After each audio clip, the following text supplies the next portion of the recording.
Good afternoon, everybody. Happy Friday.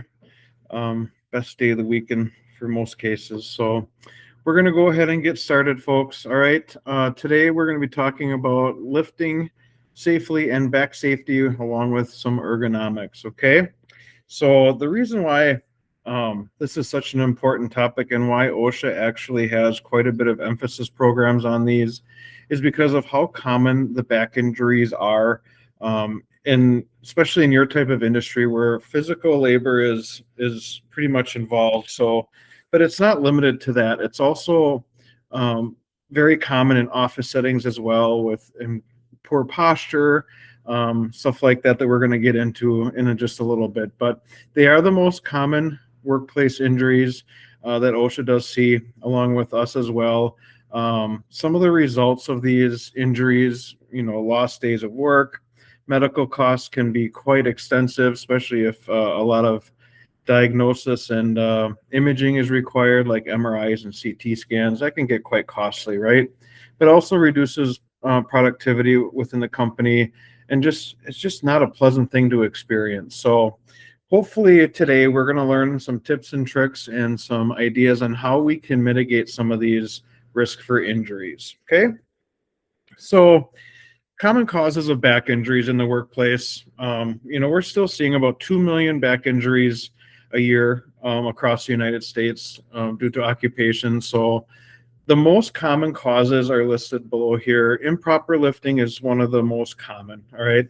It's maybe lifting too much, or when you are lifting, you're twisting.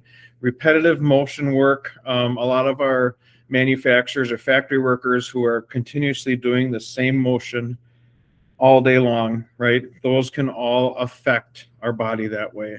Mentioned twisted while lifting again. We really have to avoid that at all costs.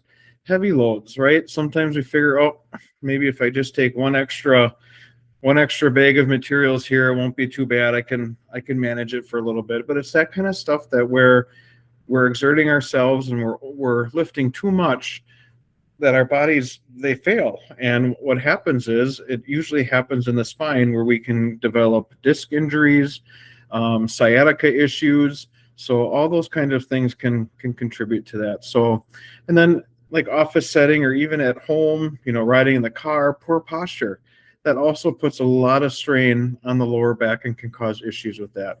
And then slip, trips, and falls. It's kind of self-explanatory. If we have anybody that falls flat on their back or maybe stumbles and tries to catch themselves, you can strain a muscle and hurt ligaments that way as well.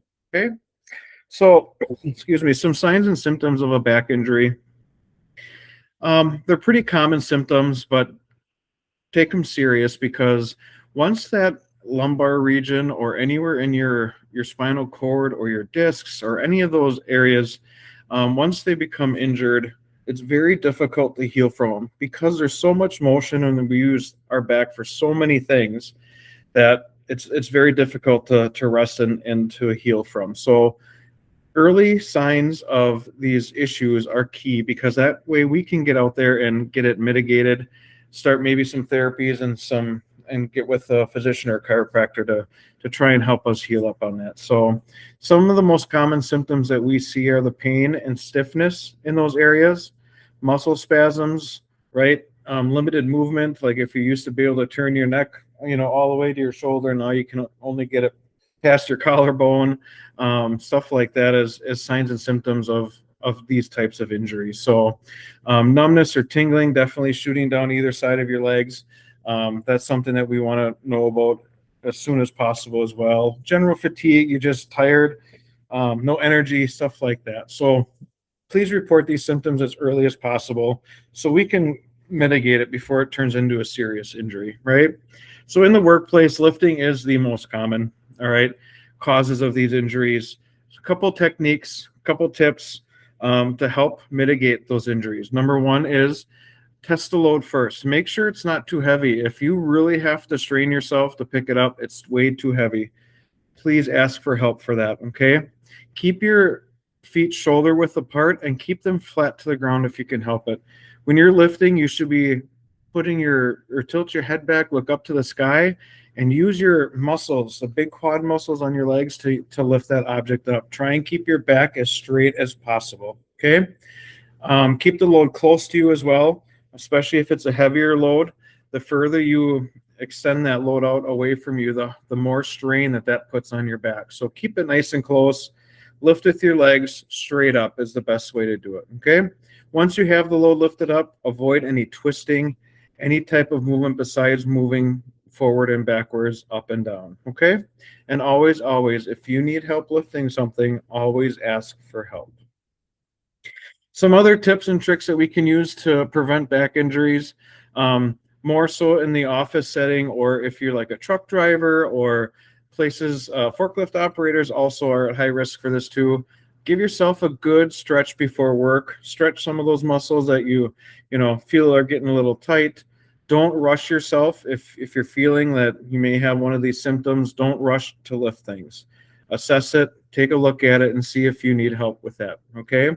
Keeping our pathways clear is also extremely important with slip, trips, and falls. When you're carrying items, there is a possibility that it could obstruct your vision or your view. So please use that to help keep your area clear. All right. Use team lifting whenever possible. We recommend to use team lifting for pretty much everything, right? Obviously not the light, small stuff, but if you're going to be exerting yourself to lift up items, please ask for help. That's the best way to manage that. And try to stay physically fit the best as possible. The more we move, the better we are. There's an old saying, a body in motion stays in motion. A body at rest will stay at rest. So always keep it moving, right? You want to keep those joints well moved and stretched out. Okay. So what are ergonomics? So it's kind of a broad term, but it is the study of where people in working environments look to come up with ways, products, systems, or whatever the case may be, to help alleviate some of the stress that we put on our body physically, right? The primary goal is to improve the safety of the employees. That is number one, right? Comfort, productivity by reducing physical strain and stress on the body is also the goal, okay? So personal safety first, and then how can we make it more comfortable and increase productivity, right? Kind of a fun little fact here I found. I thought it'd be interesting. The practice of ergonomics safety principles, they think that they found it back all the way back to the Egyptian and Greek time, Roman type era, where they've found tools and other like man-made devices to help alleviate some of the manual labor, like pulleys and wheels and stuff like that. So I thought that was kind of interesting that this has been around for quite some time, and it just makes sense, right? Ergonomics and prevention. All right, the biggest thing that we can do is use products, use tips and tricks, whatever the case may be, to help you stay healthy while at work. All right. So whether you sit behind a computer screen at a desk, or behind the wheel of a truck, or behind the wheel of a forklift, or you're out there loading lumber products or building supplies onto trucks and trailers, right? Just make sure that you are taking enough time to stretch if you need to. Rotate tasks if that's even possible.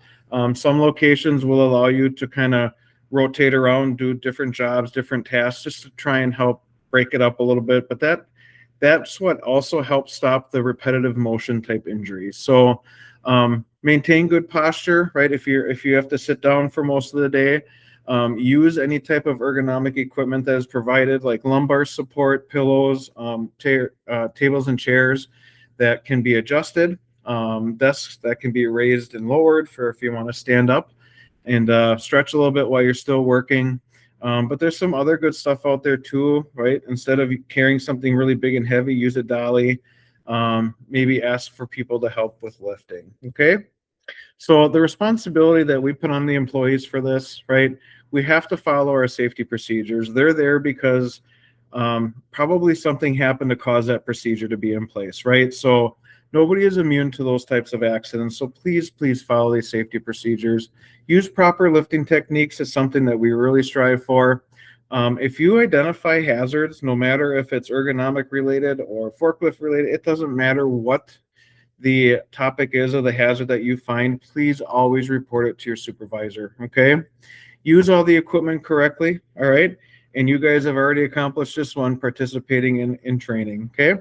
I know some of this stuff is pretty self-explanatory, and I realize that a lot of it's common sense as well. But it's just a good reminder for all of us to just to take care of ourselves. We're pretty fragile once in a while, so, and we want to make sure that we all live a long, healthy life. So when we get ergonomical injuries, right, they're called MSDs. That stands for musculoskeletal disorders. Okay. These usually refer to injuries or disorders affecting the muscle, tendons, ligaments, nerves, joints, cartilage, spinal discs, all of the above, right? They also include nerve damage, soft tissue injuries as well. If anybody's ever had a sciatica issue or a slip disc or a disc injury, you can definitely relate to how painful and how debilitating some of these injuries can be, right?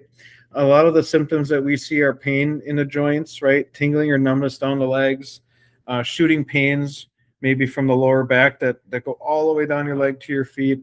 Those are all major warning signs that there's definitely something going on, and we definitely want to know about it, okay? Contact stress puts pressure on our nerves as well.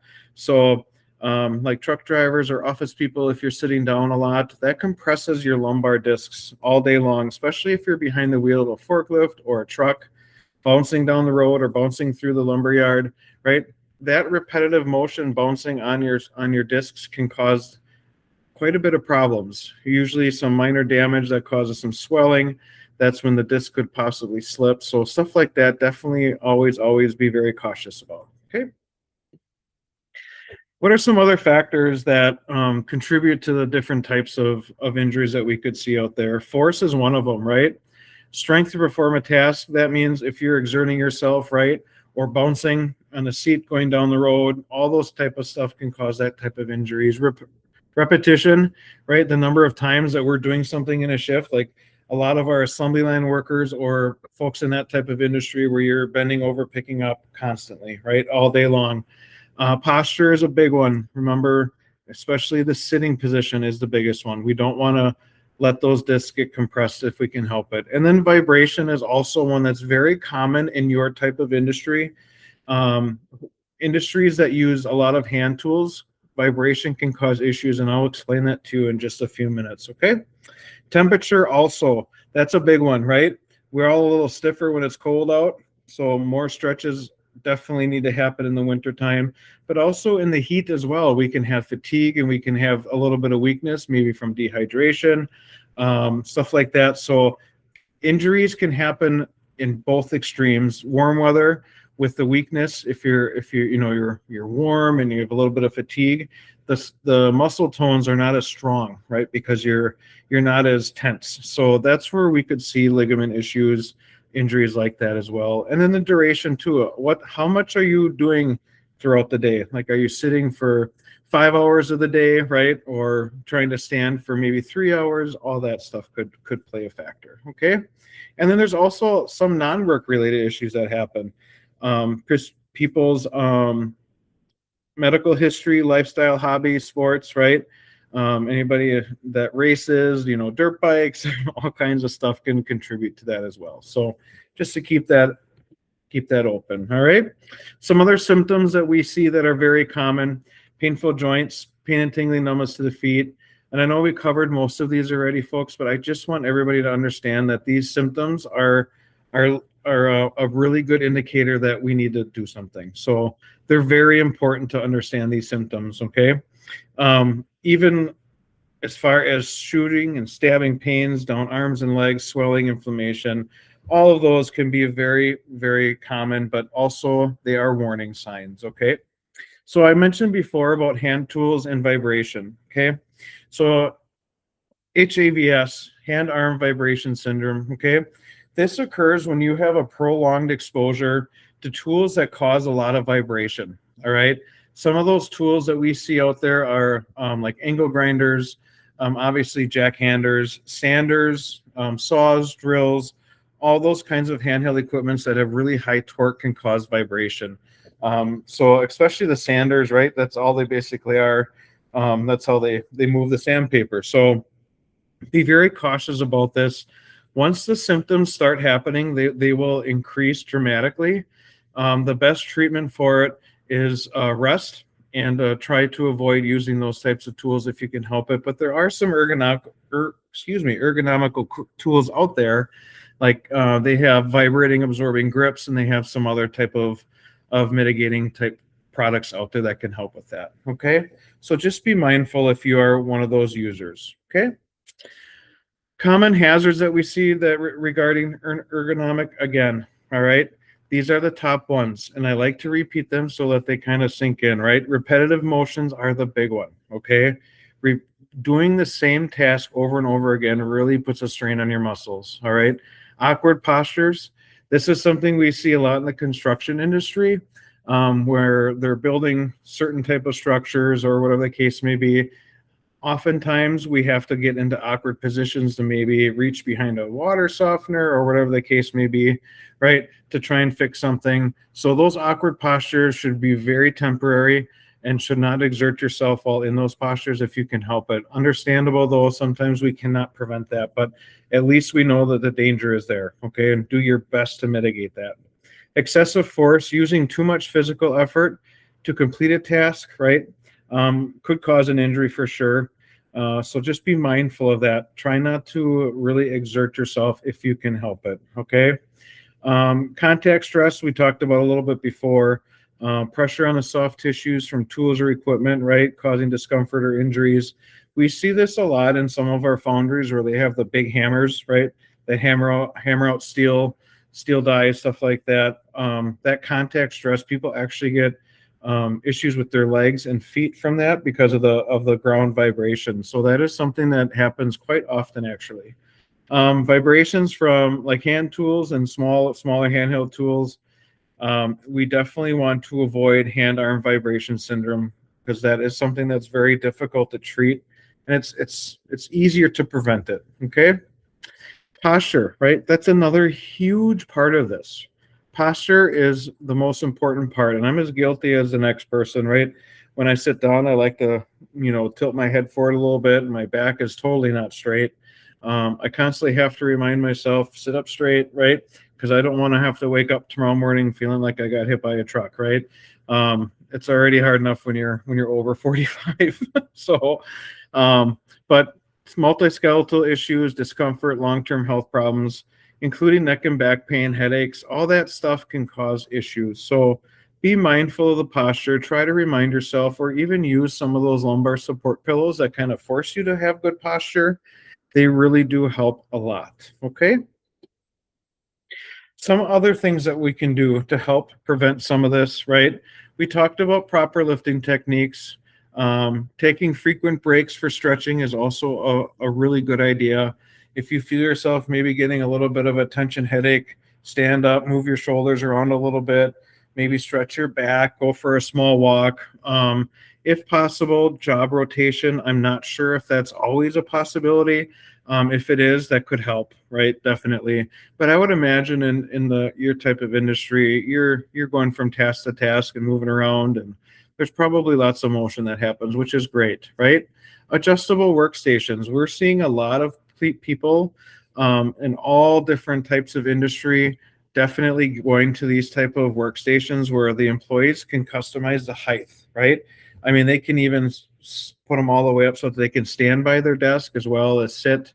So those are actually pretty popular, and I think that's making a really good difference. So any other kind of ergonomical chairs and equipment, there are so many different types out there, folks.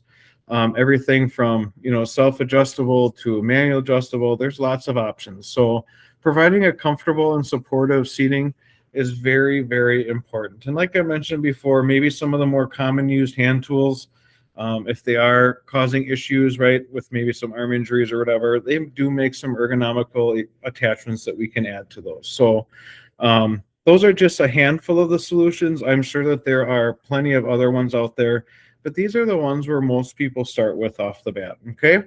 So I know we talked quite a bit today about how to keep our back safe, how to lift properly, and some ergonomical type stuff. But I just want to remind everybody, right, that once you injure your back, it's very difficult to get it back to 100%. And in some extreme cases where they have to do surgeries to fix it, you lose your mobility. And aging already is hard enough, so try not to add to it by working unsafe and overexerting yourself. So I appreciate everybody's time today. Thank you for joining us.